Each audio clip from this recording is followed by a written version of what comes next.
જૂનાગઢના ઝાંઝરડા ગામના સીમ વિસ્તારમાં અમલી બનાવાયેલી ડ્રાફ્ટ ટીપી સ્કીમ નંબર 5 સામે સ્થાનિક ખેડૂતોમાં ભારે રોષ જોવા મળી રહ્યો છે। ખેડૂતોનો આક્ષેપ છે કે આ સ્કીમ 1976ના કાયદાની જોગવાઈઓ વિરુદ્ધ છે અને તેનાથી અનેક જમીન માલિકો પાયમાલ થશે।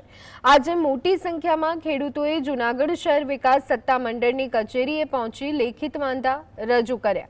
ખેડૂતોએ માંગ કરી કે પ્રક્રિયાની સમજૂતી સરળ ગુજરાતી ભાષામાં આપવામાં આવે, કારણ કે જટિલ ટેકનિકલ શબ્દોથી તેમને ગેરમાર્ગે દોરવામાં આવી રહ્યા છે। બીજી તરફ અધિકારીઓએ જણાવ્યું કે વાંધા અરજીઓ માટે 27 એપ્રિલ 2026 સુધીનો સમય અપાયો છે, જેના પર કમિટી વિચારણા કરી અને સરકારને રિપોર્ટ સોંપશે। ખેડૂતોએ ચીમકી આપી છે કે જો માંગણીઓ નહીં સંતોષાય તો આંદોલન વધુ તેજ થશે।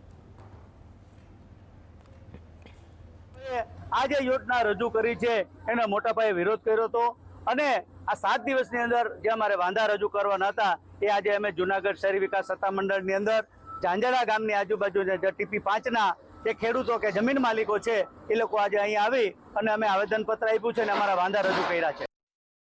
આપણે 1 મહિના સુધી વાંધા સૂચનો સાંભળશું અને એ 1 મહિનાના વાંધા સૂચનો થઈ જાય પછી બોર્ડ બેઠકમાં એ વાંધાઓ સૂચનો ઉપર કમિટીના દરેક સભ્યોને વાંચી સંભળાવવા અને એના ઉપર નિર્ણય કરવામાં આવશે।